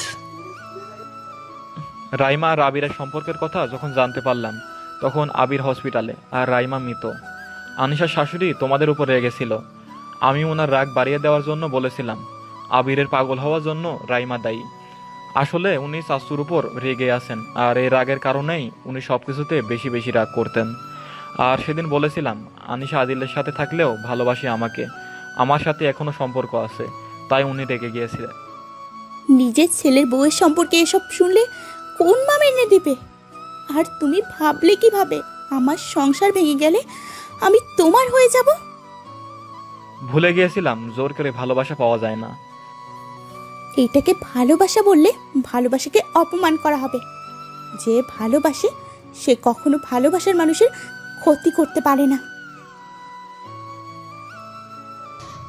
এখন তুই বল, তোকে আমি কি শাস্তি দেব? সবচেয়ে বড় শাস্তি তো আমি পেয়ে গেছি, শাশু আর কি শাস্তি দিবে? আম্মু ছাড়া তো আমার আর কেউ নেই, আম্মু তো আমার সাথে সব সম্পর্ক ছিন্ন করে দিয়েছে। এর চেয়ে বড় শাস্তি আমার কাছে কিছু নেই। তোর মতো সন্তান থাকার চেয়ে না থাকা ভালো। আনিশাকে ভালোবাসিস সেটা আমাকে একবার বলতে পারতিস, তা না করে তুই আনিশার এত বড় ক্ষতি করলি। আনিশা প্রেগনেন্ট, এই অবস্থায় আদিলকে পাশে প্রয়োজন। তুই বল এখন আমি কি করব? আমি সব ঠিক করে দিব, আনিশার বেবির জন্য আমি সব করব। আনিশার শাশুড়িকে সব সত্য বলবো, ওনার কাছে ক্ষমা চাইব। যদি আনিশার শাশুড়ির ভুল ভাঙাতে পারিস তাহলে আমাকে আম্মু ডাকতে আসিস। শাশু, আমাকে ক্ষমা করে দাও। আমি কথা দিচ্ছি, আমি সব কিছু ঠিক করে দিব। যার সংসার ভেঙেছিস, যার চোখের পানি ঝরিয়েছিস, তার কাছে গিয়ে ক্ষমা চেয়ে নে। আনিশা, আমাকে ক্ষমা করে দে। আমি আদিলকে তোর কাছে ফিরিয়ে দিব, যেভাবেই হোক। আগে মায়ের ভুল ভাঙানোর চেষ্টা করো, উনি আমাকে মেনে নিলে তবেই তোমাকে আমি ক্ষমা করব। ভালোবাসা অন্যায় নয় ভাইয়া, তবে ভালোবেসে কারো ক্ষতি করা অন্যায়। তুমি এভাবে আমার ক্ষতি না করে আমাকে বলতে পারতে। আর তোমার এসবকে ভালোবাসা বললে ভুল হবে। এসব তোমার আবেগ, আর আবেগের বশে তুমি আমার ক্ষতি করতে পেরেছো। যে সত্যিই ভালোবাসে সে কখনো ভালোবাসার মানুষের ক্ষতি করতে পারে না, তাকে কাঁদাতে পারে না। তুমি আমাকে পাওনি তাই আমার সংসার ভাঙার চেষ্টা করেছো। তুমি যদি সত্যি আমাকে ভালোবাসতে তাহলে সেটা না করে আমি যেন ভালো থাকি সেটা চাইতে। সত্যিকারের ভালোবাসা সবসময় ভালো কিছুই শেখায়, অন্যায় শেখায় না। আমার ভুল হয়ে গেছে, ক্ষমা করে দে। আমি তো শাশুড়ির কাছে যাচ্ছি, সব কিছু ঠিক করে দিব। ঠিক আছে। ভাইয়া চলে গেল, আমিও উঠে রুমে আসলাম। বারান্দায় দাঁড়িয়ে আছি আর ভাবছি ভাইয়া কি পারবেন মাকে বোঝাতে? মাকে বোঝার চেষ্টা করবেন, নাকি আবারও মা নিজের রাগ আর জেদের প্রাধান্য দেবেন? একদিকে যেভাবে ভয় পাচ্ছি, অন্যদিকে আশার আলোও দেখতে পাচ্ছি। বারবার শুধু মনে হচ্ছে মা হয়তো বুঝবেন আর আমাকে মেনে নেবেন। আদিল আর আমি আবার এক হব, ছোট্ট একটা সংসার সাজাবো। হেরে যাবে রাগ, অভিমান, জেদ, আর জিতে যাবে ভালোবাসা। আজ এই পর্যন্তই। গধূলি সন্ধ্যা, চারপাশে একটু একটু করে অন্ধকার হয়ে আসছে। ল্যাম্পপোস্টগুলো একে একে করে জ্বলে উঠছে। মাথার উপর দিয়ে উড়ে যাচ্ছে পাখিরা। আমি ছাদের এক কোণে বসে সব কিছু আজ খুশি মনে উপভোগ করছি। আজ কেন যেন মন খুলে খুব হাসতে ইচ্ছে করছে, খুব ভালো লাগছে। মনে হচ্ছে খুব ভারী একটা পাথর মনের উপর থেকে সরে গেল। আদিলকে খুব মিস করছি। ফুপুর ফোন থেকে অনেকবার ফোন করেছিলাম, রিসিভ করেনি, হয়তো ব্যস্ত আছে। কিন্তু কিসের এত ব্যস্ততা? আনিশা, আনিশা। হ্যাঁ ফুপু, এখানে। কি রে, সন্ধ্যাবেলায় এখানে বসে আছিস যে? ভালো লাগছে। আদিল ফোন করেছে। কি? ফুপুর কথা শুনে চমকে উঠে ফুপুর হাত থেকে ফোনটা আনলাম।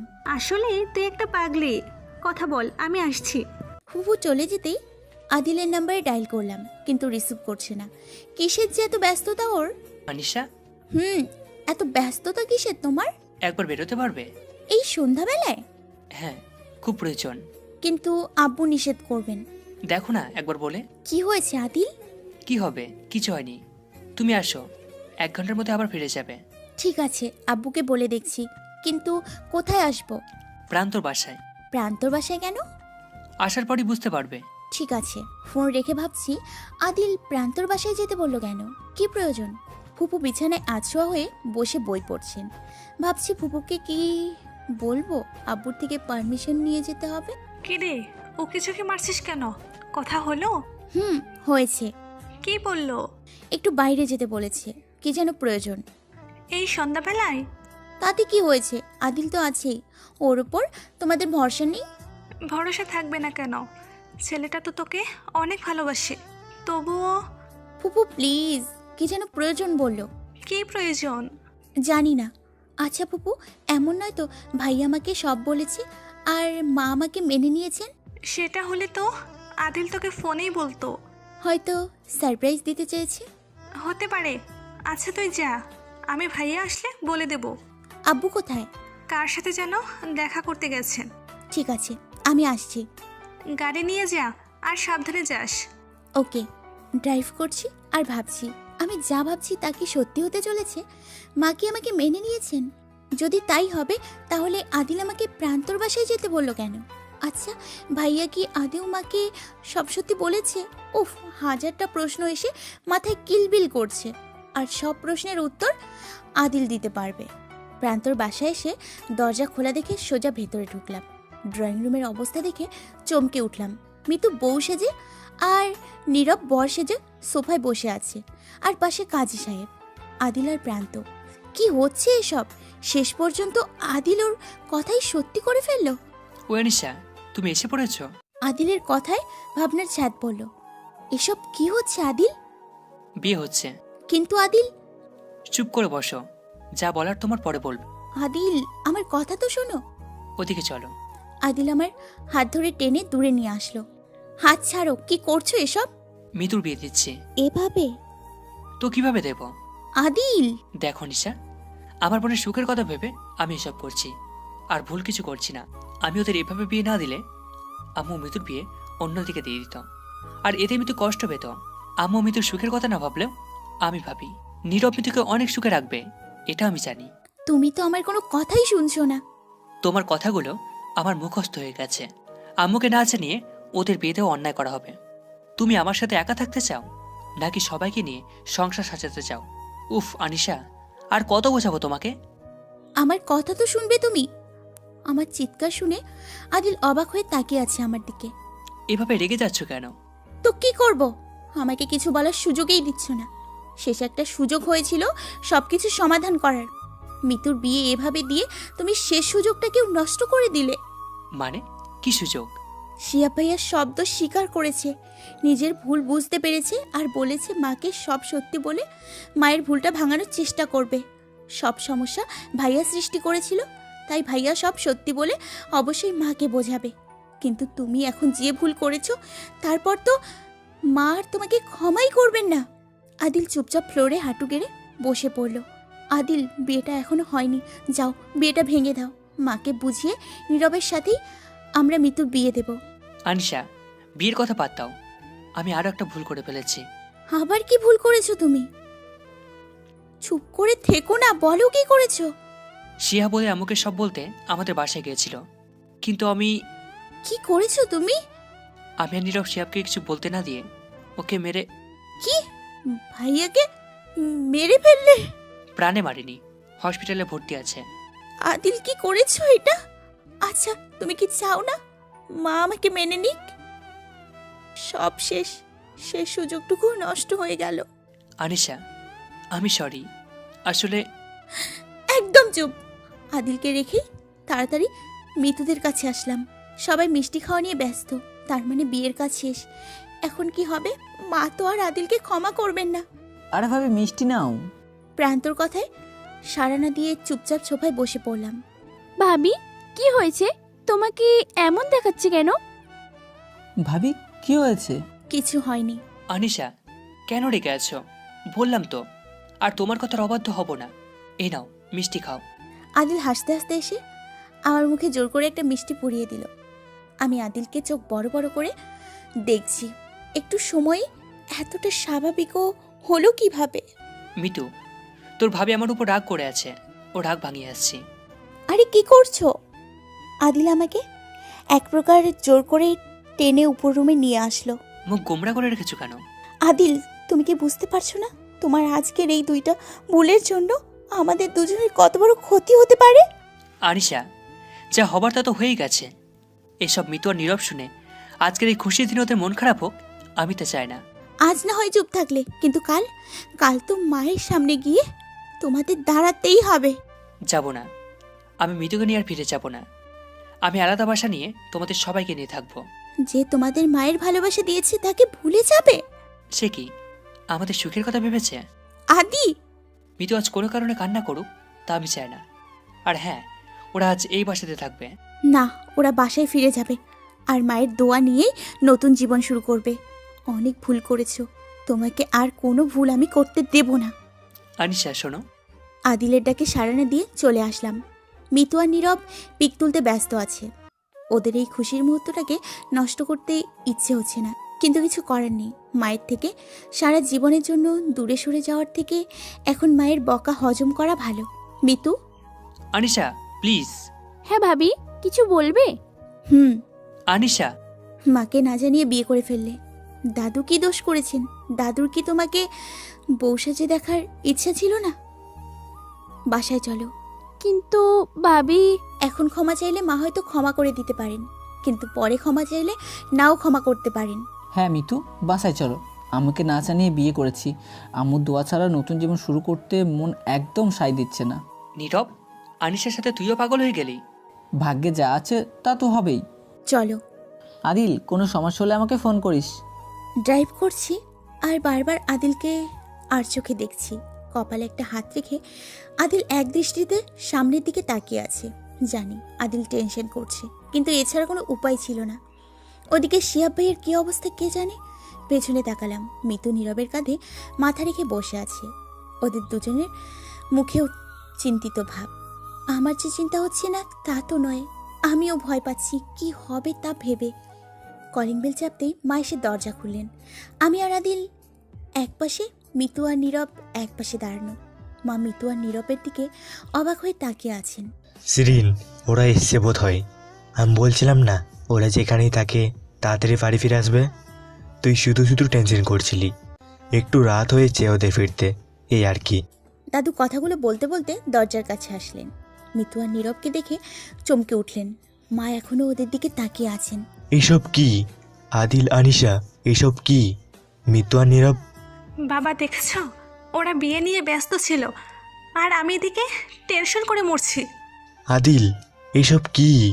মা কিছুক্ষণ আদিলের দিকে তাকিয়ে থেকে চুপচাপ ভিতরে চলে গেলেন। দাদু, ওরা ভয় পেয়ে ভুল করে ফেলেছে। কিসের ভয়? প্রিয় মানুষকে হারানোর ভয়। নীরবকে হারালে মিতু ভালো থাকতে পারতো না, তাই আদিল ওদের বিয়ে দিয়েছে। কিন্তু তা বলে এভাবে আমাদের না জানিয়ে? তোমাদের জানালে আম্মু রাজি হতো না, তাই আমাকে এই অন্যায় কাজটা করতে হয়েছে। দাদু প্লিজ ওদের মেনে নাও। দাদু, ভিতরে আয়। মা গোমরা মুখ করে সোফায় বসে আছেন। মিতু আর নীরব গিয়ে মায়ের দুপাশে দুজন বসলো। আম্মু, আমি তোর আম্মু নই। আম্মু, ওর কোনো দোষ নেই, ওকে বকো না। ওদের কারোর কোনো দোষ নেই, আমি সিদ্ধান্ত নিয়েছিলাম। হ্যাঁ, তা তো নেবেই। তোমার বউ যা সিদ্ধান্ত নেবে তুমি তো সেটাতেই রাজি। আম্মু তুমি সত্যি পাল্টাবে না, এসব অ্যান্সার কোনো মত ছিল না। আর তুমি কি না জেনে ওকে দোষ দিচ্ছ? হ্যাঁ দেব, কারণ ও একটা অপয়া মেয়ে। শুধু ও না, ওর বোন রাইমাও। ওরা দু বোনের ছায়া আমার সংসারে পড়ার পর থেকে অশান্তি লেগেই আছে। আমি যদি বলি সব অশান্তির মূল কারণ হচ্ছে আপনি? এই মেয়ে একদম চুপ। চুপ তো ছিলামই। আপনি তো আমার মৃত বোনকে নিয়ে বাজে কথা বলে আমাকে কথা বলতে বাধ্য করেছেন। আদিল, এই মেয়েকে চুপ করতে বল। কেন ও চুপ করবে? তুমি সব কিছু থেকে দোষ দাও কেন? মিতু আর নীরবের বিয়েতে ও ছিল না? না, ও কিছু জানতো না। আর যখন জেনেছে তখন আমাকে বারবার বিয়েটা ভেঙে দিতে বলেছে। তোরা এইভাবে বিয়ে করতে পারলি? আমাকে অন্তত জানাতে পারতিস। ইচ্ছে ছিল দাদু, কিন্তু আম্মুর ভয়ে। এখন ভয় হচ্ছে না মাকে? সিরিন থাম, যা হবার তা তো হয়ে গেছে। বাবা, ওরা এটা ইচ্ছে করে করেছে, আর তুমি বলছো যা হবার তা তো হয়েই গেছে। ওরা ইচ্ছে করে করেনি, তুই বাধ্য করেছিস ওদের। আনিশা, যা তো ওদের নীরবের রুমে দিয়ে আয়। ঠিক আছে দাদু। মাকে পাশ কাটিয়ে ওদের নিয়ে নীরবের রুমের দিকে পা বাড়ালাম। ভাবি, আমাদের জন্য তোমাদের কোনো ক্ষতি না হয়ে যায়। কি ক্ষতি হবে? আমরা এক হতে পারবো না তাই তো? তাতে কি হয়েছে? আমাদের না হয় আলাদা রাখবে, কিন্তু আমাদের মনকে কি আর আলাদা রাখতে পারবে? ভাবি, তুমি সবকিছু এত সহজভাবে নাও কিভাবে? মিতুর কথা শুনে মৃদু হাসলাম। আমাদের ভাগ্যে যা আছে তাই হবে। তোমরা নতুন জীবনে পা রেখেছো, নতুন করে জীবন শুরু করো। অনেক অনেক শুভকামনা তোমাদের জন্য। আর হ্যাঁ, মায়ের এমন রাগের মাঝে তোমাদের জন্য বাসর সাজাতে পারলাম না, সেজন্য সরি। ভাবি, তুমি এই সময় দুষ্টুমি করছো? আমার ননদের বিয়ে হলো আর আমি একটু দুষ্টুমিও করব না? তা কি করে হয়? ভাবি, আমার কিন্তু সত্যি ভয় করছে। আদিল আর আমার উপর ভরসা রাখো, আমরা সব মানিয়ে নেব ইনশাআল্লাহ। আদিল যে আশা নিয়ে তোমার হাতে মিতুকে তুলে দিয়েছে, তুমি শুধু ওর সেই আশাটা পূরণ করো। আমি আদিলকে নিরাশ করব না ভাবি। মিতুকে আমি নিজের থেকে বেশি ভালোবাসি। দুজনের দিকে তাকিয়ে মুচকি হেসে বেরিয়ে আসলাম। অনেক রাত হয়েছে, বাসায় ফিরতে হবে। আম্মু হয়তো টেনশন করছে, তাছাড়া ভাইয়ার কি খবর সেটাও জানি না। হ্যাঁ, তুই ওদের এই কাজ করতে বাধ্য করেছিস। তুই ওদের সম্পর্ক মেনে নিলে ওদের আজ এইভাবে বিয়ে করতে হতো না। সব কিছুর জন্য তুই দায়ী। নিচে আসতেই দাদুর চেঁচামেচি শুনে আদিলের পাশে এসে চুপচাপ দাঁড়ালাম। মা নিশ্চুপ হয়ে বসে আছেন। সেদিন তুই আমাকে তোর সম্পর্কের কথা জানাসনি, এটা তোর ভুল। তোর ভুলের শাস্তি এখন আমাদের নাতি নাতনি কেন পাবে? আনিসা বাবার পর তোর জমে থাকা রাগ ক্ষোভকে তুই আমার নাতি নাতনিদের উপর চাপিয়ে দিচ্ছিস কেন? একবারও ভেবে দেখেছিস তুই তোর রাগ জিতকে প্রাধান্য না দিয়ে ওদের মেনে নিলে কত সুন্দর পরিবার হতো? এই পরিবারটা ভেবে দেখেছিস কখনো? এখনো ভাবিসনি, কিন্তু কোনোদিনও যে ভাববি না তা কিন্তু নয়। একদিন তুই ঠিক সব বুঝতে পারবি, কিন্তু অনেক দেরি হয়ে যাবে। তুই এত দেরিতে বুঝতে পারবি যে সেদিন কারো কাছে ক্ষমা চাওয়ার মুখটুকু থাকবে না তোর। আদিল আর আনিশার কাছে ক্ষমা চাইতে পারবি না সেদিন। মা নিশ্চুপ হয়ে বসে আছেন আর দু চোখের পানি ফেলছেন। হয়তো উনি বুঝতে পারছেন, তাই অনুতপ্ত হয়ে দু চোখের পানি ঝরাচ্ছেন। আদিল, আমি যাই। চলে যাব? একা যেতে পারবি? হ্যাঁ দাদু, পারবো। আব্বু হয়তো টেনশন করছেন। চলে যাও। তোমাকে আটকে রাখবার অধিকার তোমার নেই, কারণ তোমার কাছে আমার ভালোবাসা বড় নয়, বড় এই অহংকারী মেয়ের ভালোবাসা আর অনুমতি। আদিলের অভিমানী সুরের কথা শুনে মৃদু হাসলাম, তারপর বেরিয়ে আসলাম। গাড়িতে উঠতে যাব, তখনই আদিল পেছন থেকে ডাক দিল। পেছন ফিরে তাকাতেই আদিল এসে ওর বুকের সাথে আমাকে জাপটে ধরল। আরে বোকা, আমি কি একেবারে তোমার জীবন থেকে চলে যাচ্ছি নাকি? সেটাই তো মনে হচ্ছে। জি না, আমি এত সহজে তোমাকে জ্বালানো ছাড়ছি না। আমাদের কয়েকটা বাচ্চা কাচ্চা হবে, ওরা বড় হবে, ওদের বিয়ে দেব, আর নাতি নাতনি দেখে তারপর তোমাকে মুক্তি দেব। আমার কথা শুনে আদিল জোরে জোরে হাসতে শুরু করলো। তুমি আসলে একটা পাগলি। আমার কপালের চুলগুলো কানের পাশে গুজে দিল।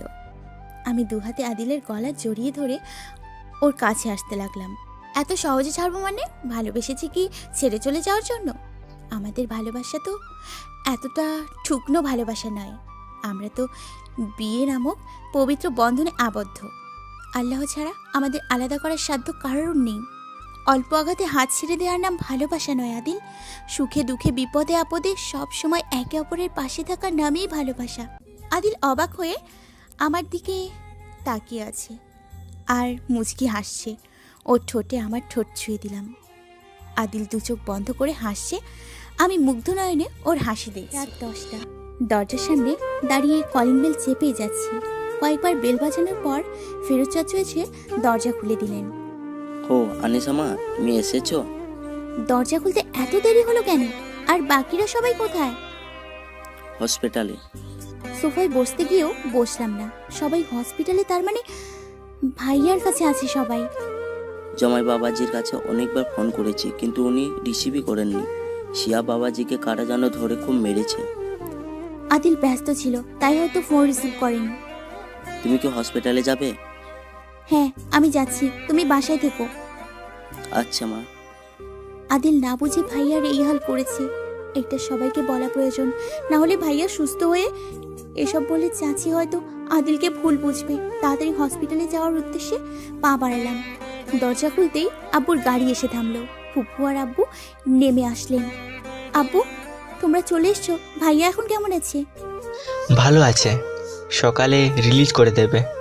তোকে কতবার ফোন করেছি, কিন্তু আসলে ফুপু, আদিল একটু ব্যস্ত ছিল। আদিল মিতু আর নীরবের বিয়ে দিয়েছে। কি বলছিস? শিরিন জানে? বিয়েটা মাকে না জানিয়েই হয়েছে, তবে বিয়ে হয়ে যাওয়ার পর ওরা বাসায় ফিরে গেছে। শিরিন মেনে নিয়েছে? এখনো মেনে নেয়নি, তবে আজ মাকে কিছুটা অন্যরকম লাগছিল। মনে হচ্ছিল ওনার ভুল কিছুটা উনি বুঝতে পেরেছেন। বুঝলেই ভালো।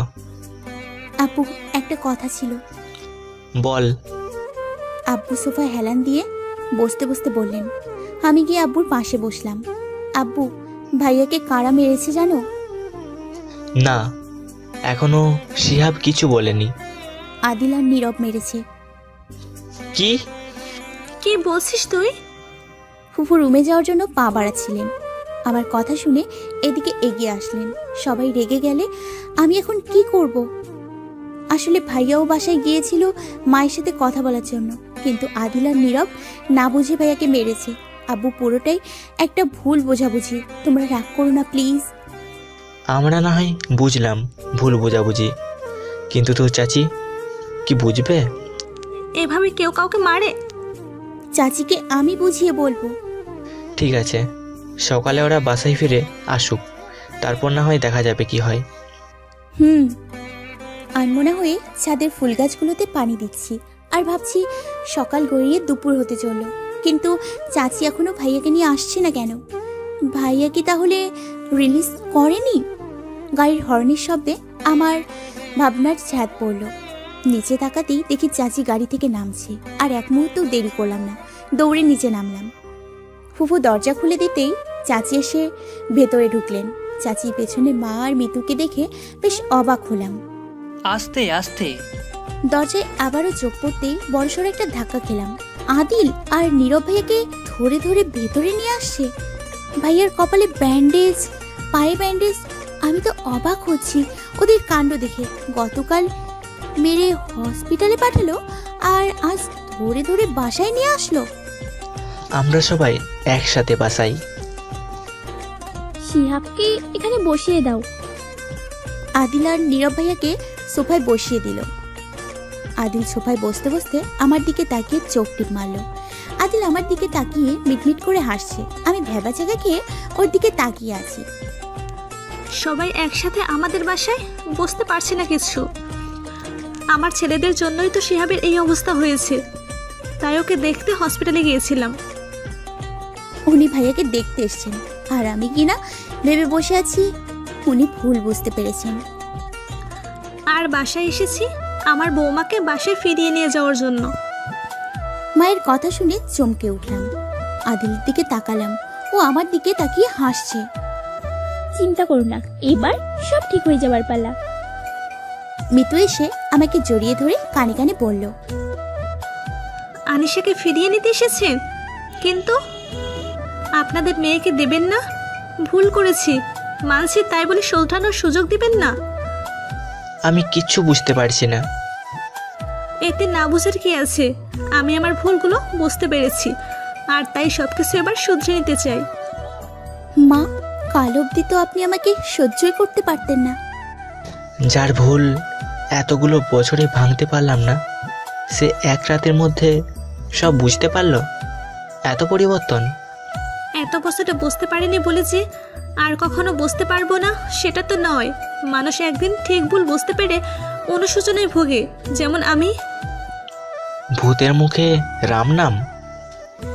আব্বু আস্তে কথাটা বললেন, আমি পাশে আছি বলে শুনে ফেললাম। মা শুনে থাকলে তো এখন তেলে বেগুনে জ্বলে উঠবেন। কিছু বললে? না তো। আব্বুর কাণ্ড দেখে হাসি পাচ্ছে। মনে হচ্ছে দুজন বেশ বছর আগের জীবনে ফিরে গেছেন। কিন্তু মায়ের ব্যাপারটা তো আমার মাথায় কিছুতেই ঢুকছে না। এক রাতের মধ্যে কি এমন হলো যে মা এতটা শুধরে গেলেন? সবকিছু পরে শুনো, এখন সবার জন্য খাবারের ব্যবস্থা করো। সেই সকালে সবাই হসপিটালে এসেছিল। দিচ্ছি, সবাই ফ্রেশ হয়ে এসো। রুমে চলো। আদিল কানের কাছে এসে বলল। ওর দিকে তাকিয়ে আছি, কি যে হচ্ছে কিছুই বুঝতে পারছি না।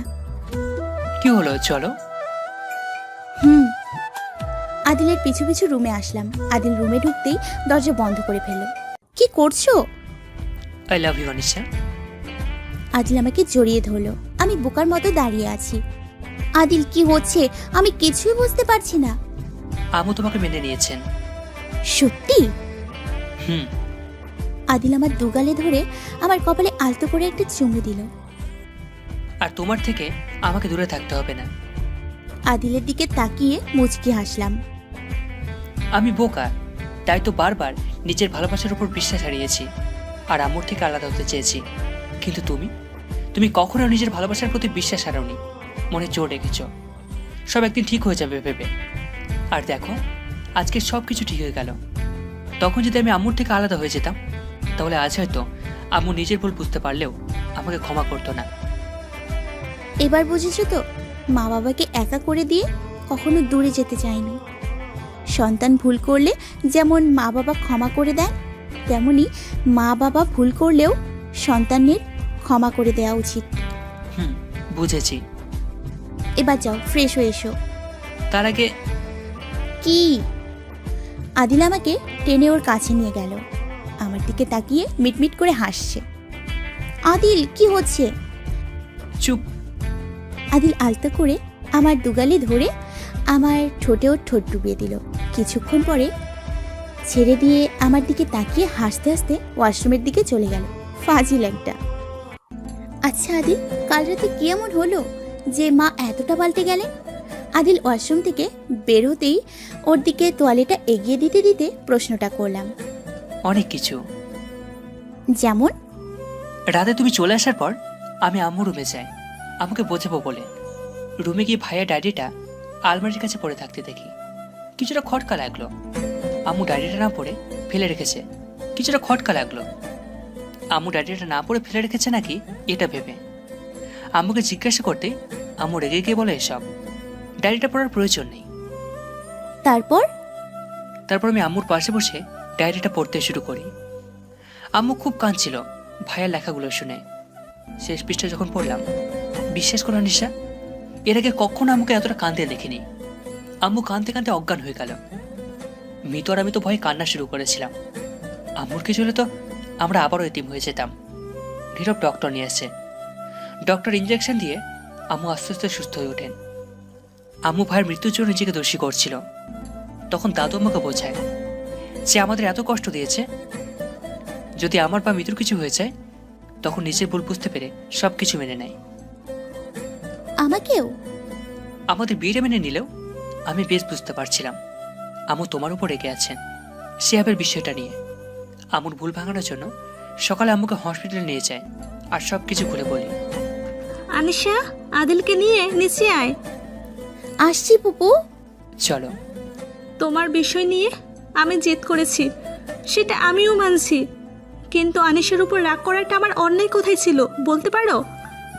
মা আব্বুর উদ্দেশ্যে কথাটা বললেন। আব্বু খাবার রেখে মায়ের দিকে তাকিয়ে আছেন। আদিলকে নিয়ে বস। আদিলকে চেয়ার টেনে দিয়ে ওর পেছনে দাঁড়িয়ে রইলাম।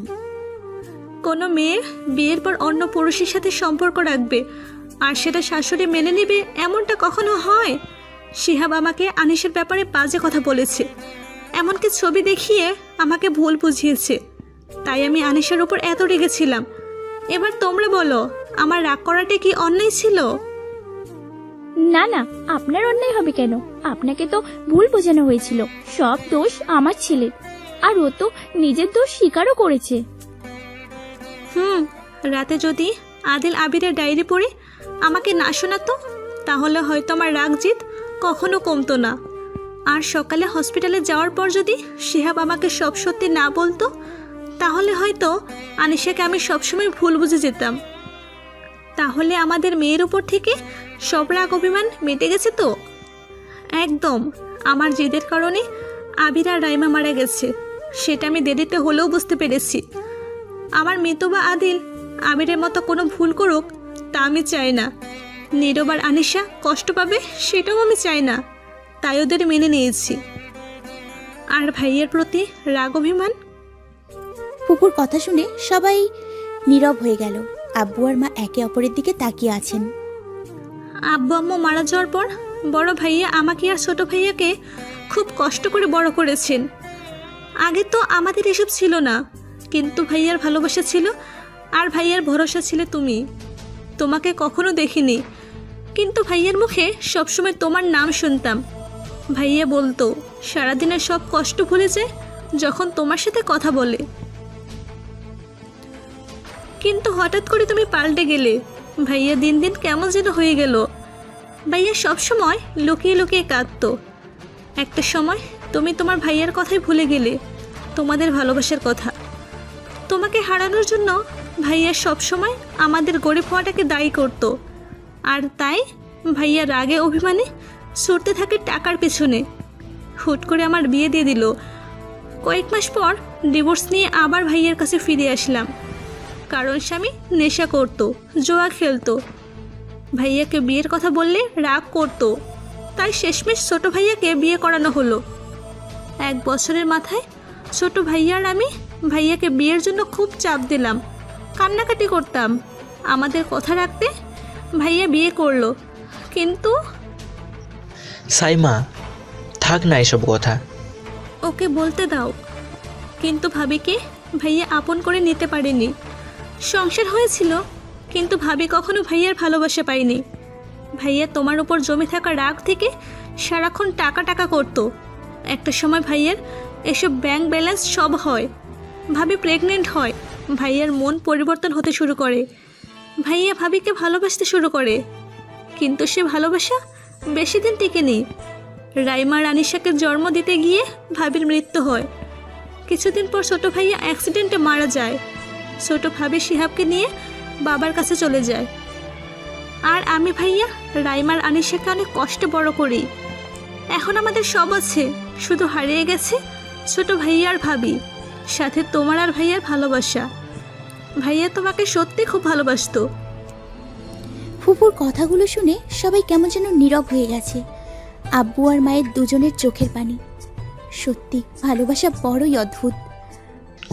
সাইমা, এখন আমাদের ছেলে মেয়েদের প্রেম করার সময়, আর তুই কি না আমাদের বুড়ো বুড়ির গল্প জুড়ে দিলি। আব্বু চোখের পানি আড়াল করার চেষ্টা করে হাসছেন। পরিস্থিতি স্বাভাবিক করার জন্যই আব্বু চোখের পানি লুকোনোর বৃথা চেষ্টা করে হাসছেন। সব ভালোবাসা কি পূর্ণতা পায়?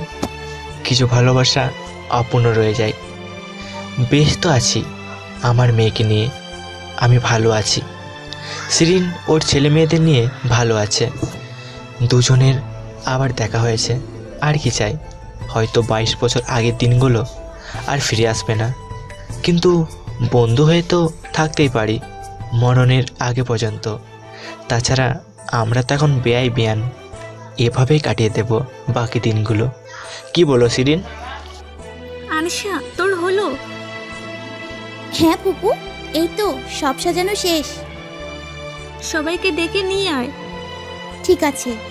ফুপু আর চাচি রাতের খাবার গুছিয়ে দিচ্ছেন, আর আমি টেবিলে এসে সাজাচ্ছি। খেয়েই বাসায় ফিরে যেতে হবে। মাকে অনেক কষ্টে ফুপু আর চাচি রাজি করিয়েছেন রাতের খাবার খেয়ে তারপর বাসায় ফিরতে। সারা বিকেল সবাই একসাথে আড্ডা দিয়ে গল্প করে কাটিয়েছি। এখন রাত হয়েছে, খাবার খেয়েই বাসার উদ্দেশ্যে রওনা দিতে হবে। কথায় আছে না, অহংকার পতনের মূল। আমার অহংকার তোমাকে আমার কাছ থেকে কেড়ে নিয়েছে। সেদিন যদি আমি টাকা পয়সার অহংকারে চেয়ে ভালোবাসাকে বড় করে দেখতাম, তাহলে আজ এমন দিন আসতো না আমাদের জীবনে। আব্বুকে ডাকতে আব্বুর রুমে এসেছিলাম। দরজার কাছে আসতেই মায়ের কণ্ঠ শুনে থেমে গেলাম। আমি তোমার ভালোবাসা বুঝিনি ভাইয়ার কথায়। আমি নিজের ভালোবাসা ভুলে গিয়েছিলাম, তোমার মন ভেঙেছিলাম। যদি কখনো পারো আমাকে ক্ষমা করে দিও। মা আব্বুর সামনে হাত জোর করে দাঁড়িয়ে আছেন। আব্বু মায়ের হাত নামিয়ে, হ্যাঁ, অহংকার পতনের মূল, আর ভালোবাসার চেয়ে বড় আর কিছু নেই। তবে এটাও সত্যি, জন্ম মৃত্যু বিয়ে সব কিছু আল্লাহর হাতে। তোমার সাথে আমার জুটি লেখা ছিল না, তাই সেদিন এমন হয়েছিল। তুমি নিজেকে অযথা দায়ী করো না। তোমার কাছে একটাই অনুরোধ, আমার আনিশাকে মায়ের ভালোবাসা দিয়ে একটু। আসতে পারি? আমার কণ্ঠ শুনে দুজনেই চোখের পানি মুছে নিলেন। হ্যাঁ, আই। আব্বু মা খাবে চলো। আমার মেয়েটাকে আগলে রেখো শিরিন। মা হারা মেয়ে একটা বোনই ছিল, সেও চলে গেছে। এখন চিন্তা করো না, আনিশা আমার মেয়ে হয়ে থাকবে। মা আমার কপালে চুমু দিলেন। মায়ের ভালোবাসা কেমন হয় আজ বুঝলাম। আদিলের কথা শুনে যদি মাকে ছেড়ে আলাদা বাসায় চলে যেতাম, তাহলে কি আর আজ এই ভালোবাসাটুকু পেতাম? এই পাগলি মেয়ে, কাঁদছিস কেন? চল, বাসায় ফিরে যেতে হবে না? মা আমার চোখের পানি মুছে দিলেন। চল। চলো। আনিশা, খাওয়া দাওয়া সেরে সবার থেকে বিদায় নিয়ে বাসার উদ্দেশ্যে বেরোছিলাম। দরজায় আসতেই ভাইয়া পেছনেই ডাকলো। ভাইয়ার কাছে এসে সোফায় বসলাম। কিছু বলবে? পারলে আমাকে ক্ষমা করে দিস। যে ভুল করে নিজের ভুল বুঝতে পারে, তাকে ক্ষমা না করে কি পারা যায়? আমি তোমাকে ক্ষমা করে দিয়েছি। ভাইয়া মৃদু হাসলো। আসছি, সাবধানে থেকো। সবাইকে নিয়ে বাসার উদ্দেশ্যে রওনা দিলাম। মা কলিং বেল চাপলেন, আর দাদু এসে দরজা খুলে দিলেন। আজ মনে হচ্ছে আমি নিজের বাড়িতে ফিরে এসেছি, আমার সংসারে আমি ফিরে এসেছি। এসেছিস তোরা? আমার নাতবো কই? এই তো দাদু, আমি। ভিতরে আয়। তোদের সবার কাছে আমি ক্ষমা চাইছি। পারলে আমাকে ক্ষমা করে দিস। ভেতরে আসতেই মা হাত জোর করে আমার কাছে মাফ চাইলেন। আদিল আর মিতু মাকে গিয়ে জড়িয়ে ধরলো। যা আবার হয়েছে, আম্মু সব ভুলে যাও। সবাই রুমে যা। আমি ওদের রুমে নিয়ে যাব। কেন? ও তুই বুঝবি না, তুই রুমে যা। আদিল এখানে বসে থাক, নড়বি না। আর আনিশা, চল তো মিতুর রুমে। পুরো রুম সাজানো দেখে দাদুর দিকে সবাই অবাক হয়ে তাকালাম। দাদু হাসছেন। যাক, অন্তত ওদের বাসরঘর তো সাজানো হলো, ওদের মনে কোনো আফসোস থাকবে না। কেমন হয়েছে? খুব সুন্দর দাদু, থ্যাংক ইউ। আনিশা চল। হ্যাঁ চলো। দেখেছো, যা হয় ভালোর জন্যই হয়। কাল এই খাট সাজানো ছিল না বলে তোমার মন খারাপ ছিল, আর আম্মু অসুস্থ হয়ে পড়ায় বাসর হয়নি। আজ দেখো আম্মু খুশি মনে আমাদের মেনে নিয়েছে, আর এই খাটও তোমার মনের মতো করে সাজানো। আই লাভ ইউ পিচ্চি মিতু। নীরব মিতুর কপালে চুমু দিয়ে মিতুকে জড়িয়ে ধরলো। এদিকে দাদু আর আমি হাসছি। আমরা কিন্তু সব দেখে ফেলেছি। হঠাৎ আমার কণ্ঠ শুনে মিতু লজ্জা পেয়ে নীরবের থেকে দূরে সরে গেল। ভাবি, তুমি না সত্যি একটা ফাজিল মেয়ে। আর দাদু তুমি দরজা খোলা রেখে রোম্যান্স করলে সেটা কি আমাদের দোষ? একদমই আমাদের দোষ না। যা বলছি দুজন। দাদু আর আমি হাসতে হাসতে চলে আসলাম। আদিল, মিতু যেন কখনো সত্যিটা জানতে না পারে। ড্রয়িং রুমে আসতেই দেখি মা আদিলের হাত ধরে কাঁদছে। আমি মিতুর মা হয়ে বাকি জীবন কাটাতে চাই। যা আবার হয়েছে, আম্মু সব ভুলে যাও। শিরিন, আব্বু আমাকে ক্ষমা করে দাও। পাগলি মেয়ে, চল রুমে চল। আর আদিল, আনিশাকে নিয়ে রুমে যা, সারপ্রাইজ আছে। সারপ্রাইজ কি কেউ আগে বলে? দাদু মাকে নিয়ে হাসতে হাসতে চলে গেলেন। দাদু কিসের সারপ্রাইজের কথা বললেন? আদিল আমার কাছে এসে আমাকে কোলে তুলে নিল। কি করছো? চুপ হয়ে আদিলের শার্ট খামচে ধরে ওর চোখের দিকে তাকিয়ে আছি। রুমে এসে আদিল আমি দুজনেই চমকে গেলাম। দাদু আমাদের জন্য একটা সারপ্রাইজ রেডি করেছেন। খাটে গোলাপের পাপড়ি ছড়িয়ে আছে, পাশের টেবিলে এক গুচ্ছ রজনীগন্ধা। পুরো রুম জুড়ে অনেকগুলো ক্যান্ডেল লাইট জ্বলছে। ক্যান্ডেল লাইটের আবছা আলোতে রুমটাকে ভীষণ সুন্দর লাগছে। এত সুন্দর সারপ্রাইজ! দাদু পারেনও বটে। দাদু আমার মনের কথা বুঝেছেন। আদিল মুচকি এসে আমাকে এনে খাটে শুয়ে দিল। আমি আদিলকে মুগ্ধ নয়নে দেখছি। আমার তাকানো দেখে আদিল মৃদু হাসলো, তারপর আমার কপালে ঠোঁট ছুঁয়ে দিল। 7 মাস পর বিছানায় আধশোয়া হয়ে ফোনে বেবিদের পিক দেখছি। হঠাৎ পেটে মৃদু ব্যথায় কুকিয়ে উঠলাম। উফ! আনিশা, কি হয়েছে? আদিল সোফায় বসে ল্যাপটপে কিসে যেন কাজ করছিল। দৌড়ে এসে আমার পাশে বসলো। কি হয়েছে? কি হবে? উফ, তোমার ছেলে আমার পেটে, ও মা, লাথি দিচ্ছে। ও এই কথা। আচ্ছা ঠিক আছে, আমি আমার ছেলেকে নিষেধ করে দিয়েছি। আদিল আমার পেটে একদম কাছে এসে কথা বলছে দেখে হাসছি। আদিল মাঝে মাঝে এমন করে, আর পেটে কান পেতে ছেলের কথা শুনে। ছেলে নাকি ওকে এক্ষুনি আব্বু বলে ডাকে।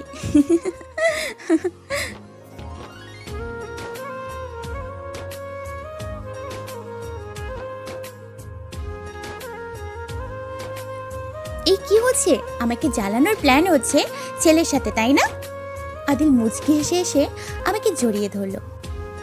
রাগ করো না, তুমি যে আমাকে এখনো ভালোবাসো, এটা তোমার সৌভাগ্য। আম্মু তোমার উপর কত অত্যাচার করেছেন। আমি নেশা করে তোমাকে অত্যাচার করেছি, এত কিছুর পর তুমি তবুও ভালোবাসি। আর কেন ভালোবাসি, কেন কষ্ট পাই, তুমি যেমন জানো আমিও তাই। তবুও ভালোবাসি, তবুও ভেজে চোখ। এভাবেই বেঁচে থাকা, এভাবেই যে আমার সুখ। আদিলের দু চোখে পানি, কিন্তু ঠোঁটের কোণে হাসিও আছে। এই হাসি ভালোবাসার জয়ের। আদিল আমার পেটে আলতো করে চুমু খেলো। আমি পরম আয়েসে চোখ বুজে পেলাম। রাগ, অভিমান, জিদ, অহংকার সব কিছুকে হারিয়ে শেষ পর্যন্ত ভালোবাসার জয় হলো। সমাপ্ত। এভাবেই বেঁচে থাকুক প্রতিটি ভালোবাসার বন্ধন। অনেক ধৈর্য নিয়ে প্রত্যেকটি পর্ব দেখার জন্য এবং আমাদের সাথে থাকার জন্য অসংখ্য ধন্যবাদ। যারা এখনও আমাদের চ্যানেলটি সাবস্ক্রাইব করনি, প্লিজ সাবস্ক্রাইব করে পাশে থাকা বেল আইকনটি প্রেস করে দিও। আর হ্যাঁ, এই গল্পটির সিজন 2 পেতে চাইলে অবশ্যই কমেন্ট করে জানাও।